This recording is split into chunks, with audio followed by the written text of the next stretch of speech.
Salam, hər vaxtınız xeyir olsun. Hər bir sualın izahının üzərində yazmışam. Gəlin birinci sualdan başlayaq. Birinci sualı hesablama ilə bağlıdır. Necə yazmışıq? -4-dən çıxırıq. Burada 2 dənə baxın, çıxmanı qoyanın üstünə müsbət olur. Ona görə -4 üstə gəlsin 100, -1, -1-dən -2 çıxanda -100. İndi mənfini də müsbətə verəndə mənfi eləyir. -4-ü 3-ə verəndə -12. -3-ü bölürsünüz nəyə? -12-yə. Bu da qalır nə? İxtisara gedəndə mənfini mənfiyə böləndə müsbət.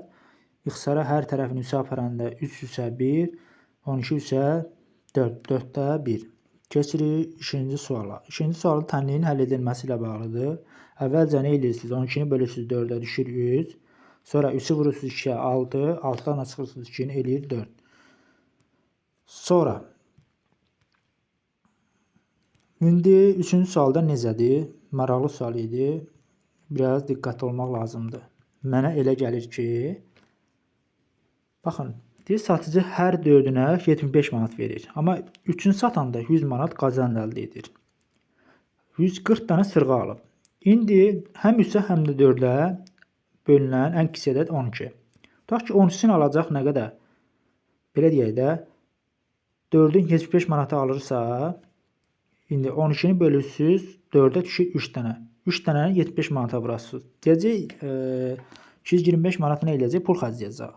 12-sini satacaq neçə manata? 12-ni də bölürsünüz 3-ə 4 dəfə. 4 dəfə elə bil ki, qazanc əldə edəcək. Hər birindən 100 manat. 4-ü də 100-ə vuranda 400 manat. İndi 400-dən çıxırsınız 225. Deməli, 12 dənəsində 170 manat qazanc əldə edir. Bizdən də 1750 dənə qazanc əldə edir. 1750-ni bölürsünüz nəyə? 175-ə. 10 dəfə belə deyək də 12 düzəldə bilərik. Düzdür? Onu da 12-yə vuranda 120. 120 də nədir? Satılan sırğadır. Bizdən də 140 dənə sırğası var idi. 140-dan da 120-ni çıxanda nə qədər qalır? 20 dənə. Sonra 4-cü sual çətin sual deyil. Burada B mənfi ədəddir, A da müsbətdir. Bizdən də mənfini soruşur. Yadınızda saxlayın ki, moduldan mənfi çıxır.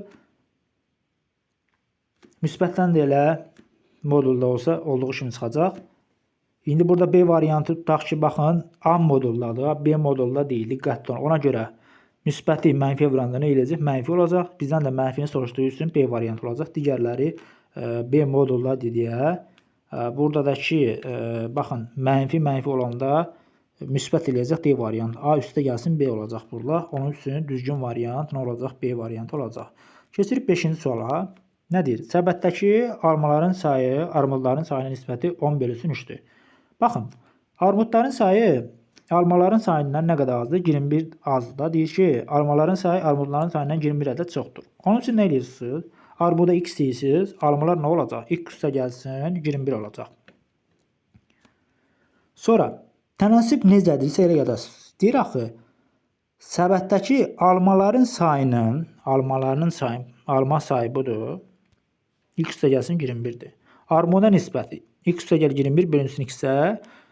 Nisbəti neçədir? 10/3-ə. Çarpaz şəkildə vurursunuz. X-i buradan tapırsınız. 9. X nə oldu? 9 armud. Bəs alma nə qədərdir? 21 üstə 9 gəlir 30. Cəmi soruşduğuna görə 30 üstə də 9 gəlir. Nə qədər eləyir? 39. Sonra keçirik 6-cı sualda. 6-cı sual necə tapırsınız? Həqiqi məsafə nədir? Miqyas vurulsun plandakı uzunluq. Onun üçün 8 vurulsun 4-ə 3200 cm. Bu da metrə çevirəndə nə qədər eləyir? 32 metrə. Sonra 7-ci sual qonşu bucaqların cəmi 180 dərəcədir. Burada yazırsınız 4K üstə gəlsin 5K bərabər 180-də. Buradan K-nı tapırsınız 21. Bizdən də fərqini soruşduğuna görə 5K-dan 4K çıxanda qalır nə? Tək K. K-nı da 20 tapmışıq. 5-i də vurursunuz, üzr istəyirəm, K 20 olduğuna görə elə K da 20. Yəni 20 vurulsun 1, 20 olacaq. Bu da olacaq B variantı. Sonra 8-ci sual nədir? Tənliyin həll edilməsi ilə bağlıdır. Əvvəlcə 9/3-də 1-i böləsiniz 6/9-da 2-yə. Bunu 3-də 28 nəyə görə yazmışam? 9-u vurasınız 3-ə, düzgün olmayan kəsrə çevirirsiniz. 27, 28 1 gələndə 3-də 28 vurulsun. Bax 58, 56 hardan gəldi? 6, 9, 54, 54-ü bölürsünüz 2 gəlirsiniz 56.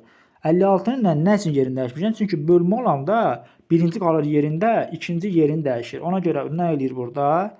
2-də 3, 2-də 3-lə də 3'də 1'i də düzgün kəsrə çevirirsiniz. Bu da eləyir nə? 3 bölü 3'də 1 4. 3'də 4 çıxırsınız. X də qalır buradan nə? 17. Sonra 9-cu sualda çətin sual deyil. Müəllim deyir dəftəri 30 uşaq arasında hamıya eyni sayda bölüb. Deyək ki, əvvəlcə hər uşağa x sayda dəftər olub. 30-u vurasınız x-ə. Sonra nə eləyəsiniz? Axı 3 dənə uşaq dərsə gəlməyib. Ona görə 33-dən çıxırsınız. 33-dən burada yazıram sizin. 33 çıxılsın üstü nə qədər qalır? 30. Düzdür? 30 dənə uşaq olanda hər birinə əvvəlkindən bir dəftər artıq düşüb. Ona görə mötərizə yazıram. 30 üstə gəl. Əvvəl x idi. X üstə gəlsin 1. Buradan da 3-ə hər tərəfin x-ləri aparıram. Qalır 10. Burada qalır 11. 11x bərabər 10x vurulsun 10-a.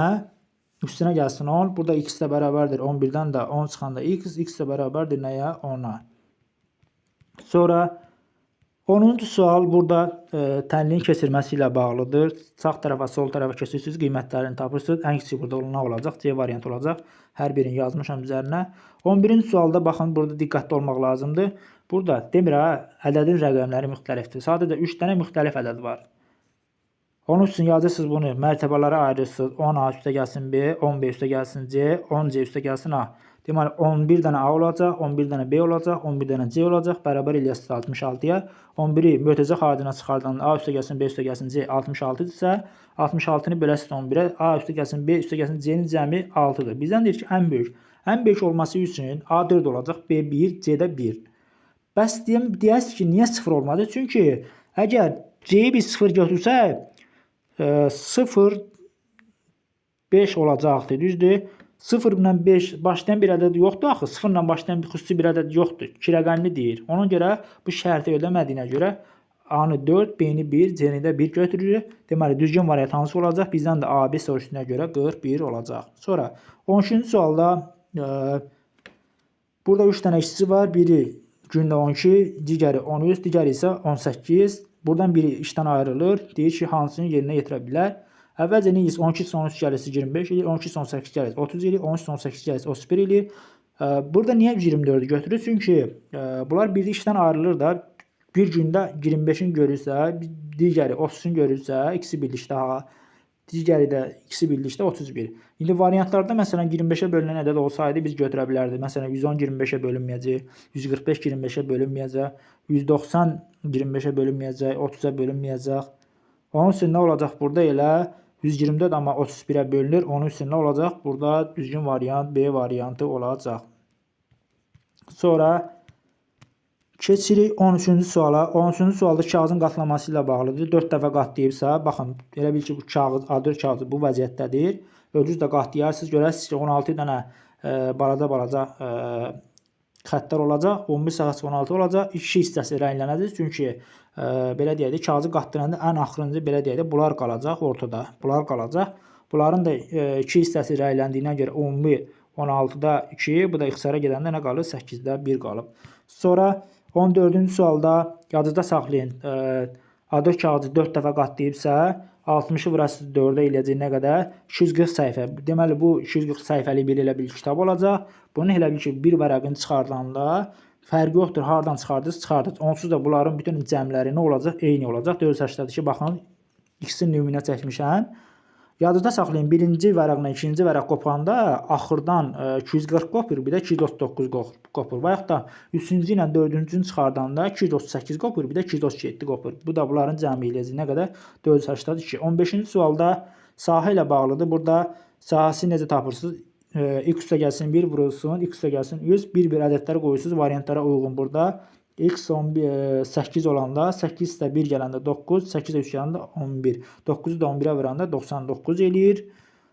Sonra 16-cı sual, bunu silin bunun üzərindən.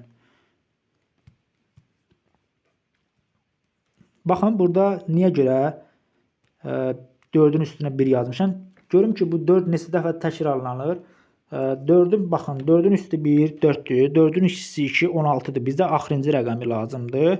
4'ün üstü 100, 64'dür. 64 də axırıncı rəqəm 4 ilə başlayıb 4 ilə bitir. Deməli, period burada 2 dəfəndən 1 təkrarlanır. 44'ü bölürsüz. Qüvvəti nədirsə bölürsüz nəyə? 44'ü bölürsüz 2'yə. Təkrarlananların sayına düşür. Nə qədər? Qalıb qalmadığına görə 0. Axırıncı hansıdırsa, axırı nə ilə bitəcək? 6 ilə bitəcək. Deməli, bu 6 ilə bitir. Sonra 66 üstü 66 yazıda saxlayın ki 6'nın üstü ilə 6 ilə bitəcək, 5'in üstü ilə 5 ilə bitəcək. 5'in üstü 5005, axırı 5 ilə bitəcək. Buna ehtiyac yoxdur. Çünki burada da elə yazmışam elə 6'nın üstü 6'dır, 6'nın üstü 2, 36'dır, 6'nın üstü 3, 216'dır. Yenə də 6 ilə bitir. Amma 9'un üstü 99'dur, 9'un üstü 1. 9'un üstü 281, 9'un üstü 729. Baxın, axırı 9 ilə bitir. Bizə lazımdır təkrarlananların periodu. Deməli, baxın, 1 ilə 9 ilə başlayıb 9 ilə bitir. Harda təkrarlanır? 2 dənə təkrarlanır da. Biz bunu saymırıq, üçüncünü saymırıq. Harda başlayıbsa, orada təzədən başlayanda o üzə ikinci period adlanır. Deməli, biz 99 da bölüsü 2-yə düşür. Neçə? Qalıq lazımdır bizə. 1. Qalıq 1 qaldığına görə birinci burada hansıdır? 9 ilə bitəcək. Onun üçün 6'nı vurursunuz 6'ya. Vurursunuz nəyə? 9'da. 6'ya 6'nı 36 eləyəcək. 36'nı da 9'a vuranda axırı 4 eləyəcək. Deməli, nə ilə bitəcək? Bu da 4 ilə bitəcək. B variantı olacaq.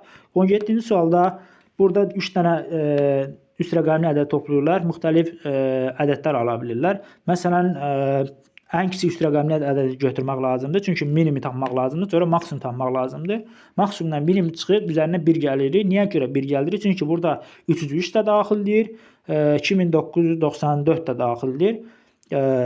Deməli, ən böyük ədəd 999, sonra 998, üstəgəl 997. Bunların cəmi nə qədər eləyir? 2994. Minimum ədəd də 303-dür. 2994'ten çıxırsınız 303, üstə gəlsiniz 1'i. Bu da eləyir 2692 B variantı. Amma bir şərtlə ki, yadınızda saxlayın. Ədədlərin artma sırasına baxın. Məsələn, 2 artsaydı, maksimum ədədlə minimum ədədi çıxardım, bölərdim 2, üzərinə 1 gələrdim. Amma burada həqiqətən bir vahid artırsaq, məsələn 101'dən başlasaq, 101 üstə gəlir 102, 100, bu da eləyəcəkdi 300, səhv eləmirəmsə neçə eləyəcəkdi? 304 eləyəcək də. 101, 102, 100 ədəd 1 gələndə bir dəqiqə görüm dəqiq belə gedir. Yəni 1 üstə gəl 2, üstə gəl 3. 1 üstə 2, 3 üstə 3, 6.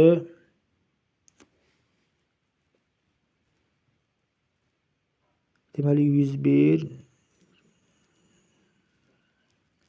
Deməli üst rəqəm, üst natural ədədin.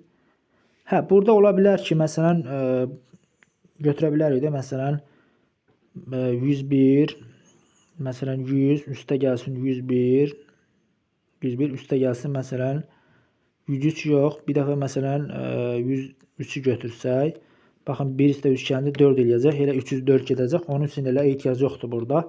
Deməli, nə olacaq burada? Elə B variantı olacaq, 2692 olacaq. Çünki hər birindən olacaq. Sonra 18-ci sualda çətin sual deyil. Burada bir-bir rəqəmlər qoyursunuz. -4'ü -1'ə böləndə müsbət eləyir. Yazmışam burada. Deməli, bir dənə müsbət 2'ni ödəmədi. Cavab C variantı oldu. Sonra 19-cu sualda nə deyir? Bir fermada 120 inək var. Bu inəklərin 60 günə kifayət qədər edəcək qədər yem var. 20 gün sonra 20 inək satılır. Baxın, 120 dənə inək varsa, 20 satılıbsa, hal-hazırda 100 dənə inək qalıb. Amma 60 gün üzə 120 dənə inək 20 günlük yemi yeyib. Neçə dənə yem desəm yanlışdır. Neçə günlük yem qalıb? Deyək, 40 günlük yem qalıb. İndi tənəsi qura bilər. 120 inək 40 günlük yem qalmışdı. 100 dənə inək neçə günlük yem qalıb? X günlük. Baxın, burada tərs mütənasib olacaq. Niyə görə? Bizim cavabımız 40 günlükdən çox olmalıdır. Əgər biz 120'yə bölsək, bizim cavabımız 40'dan az olacaq. O da yanlışdır. 100 dənə inək daha çox günə yeməlidir. 120'ni vurasınız 40'a böləsiniz 100'ə. Burada sıfırlar ixtisara gedəndə qalır 48. 20-ci sualda bu da maraqlı sual idi. Burada nədir? Birinci sətir 1 ilə bitib, ikinci sətir 2 ilə bitib. Bu nə deməkdir? Baxın, 1'in kvadratıdır, 2'nin kvadratı. Ən sonuncu kvadrat ilə bitir. Bizdən də demişdi ki 434. 434 yenə 20'nin kvadratı nə olacaq? 400, sonuncu 400 olacaq 20-ci sətirdə. İndi 21-ci sətirdə ən sonuncu neçə olacaq? 441 və bizdən də soruşurdu hansı sətirdir? 21-ci sətir olacaq. Sonra 21-ci sualda çarxla bağlıdır. Tutaq ki, bunların belə deyək də hissəsi bilmirik. K bölünsün 4, K bölünsün 5, K bölünsün 6 bərabərdir 740-a. Buradan K-nı tapırsınız. K eləyir 1200. Əvvəlcə 1200-ün 4də 1 hissəsini tapırsınız 300, 1200-ün 5də 1 hissəsi 240, 1200-ün 6da 1 hissəsi 240, 200 eləyir. Bizdən də ən böyüklərin kiçik çarxını soruşduğu üçün dişlərin fərqini tapın. Bu da eləyəcək nə qədər? 300-dən 200 çıxanda 100 eləyəcək. Bu da eləyəcək A variantı olacaq. 22-ci sualda mənə elə gəlir ki, burada həzmi tapmalıyıq. Çünki bu kubu yerləşdiririksə, üst-üstə qoyuruqsa həzmi olmalıdır. Deməli, 12-ni vurur 6-ya vururuq 8-ə, qalır yerində vurmuram. B qutusunda 2-ni vururam 4-ə, vururam 1-ə. Burada ixtisar edirəm də 72 qalır. 2 4-ün 8 ilə 8-lər buradan ixtisara gedir, qalır 72. Sonra 23-cü sual burada kəsirlərin bölünməsi ilə bağlıdır. Əvvəlcə 0-dan 1000-9-u bölmüşəm 0,3-ə, eləyir 0,3. Sonra 0,3-ü bölmüşəm 0,6-ya, bu da eləyir 5. Çıxmış əməlli, burada eləyir nə qədər eləyir? Mənfi 44 eləyəcək cavab. Sonra 24-cü sualda necə olacaq? Burada baxın 8 dənə hissə var. İndi 12-dən çıxırsınız 6-nı, qalır nə qədər? 6. 6-nı da bölürsünüz 8 hissəyə. Hər hissə nə qədər eləyir? 0,75. Yəni hər bir xətt arasındakı məsafə 0,75-dir. Buradan da A-nı tapırsınız, B-ni tapırsınız. Burada A-nın qiyməti vardır, B-nin qiyməti də vardır. Yadınızda saxlayın ki, modul mənfini itirir. Burada baxın, mənfi 2,25 üstə gəlsin. Modulda mənfi üstdən %75. İndi toplayırsınız, eləyir 6, 18-də 6-ya böləndə 3 düşür. Növbəti sonuncu sual, 25-ci sualda burada diqqətli olmaq lazımdır. Çətin sual deyil, amma çox maraqlı sual idi. Baxın, əvvəlcə bilmirəm də, bunları hər birini artırıram. İndi 4 üstə 1 gələndə 5 eləyəcək, 5 üstə 1 gələndə 6 eləyəcək, 6 üstə 1 gələndə 7 eləyəcək. Sonucu nə olacaq? 28 olacaqdır. Çünki 27 üstə 1 gələndə 28 olacaq.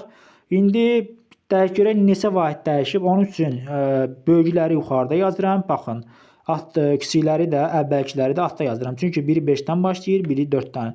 5-dən başlayır 28-də bitir, 4-dən başlayıb 27-də bitir. Deməli, burada hər birləri ixtisara gedəcək. Deməli, 28-də 4 qalacaq, 28-də 4-ə böləndə 12A olacaq. İnanıram ki, faydası oldu. Zəhmət olmasa kanala abunə olmağı, paylaşmağı və öz fikirlərinizi bölüşdürməyi unutmayın.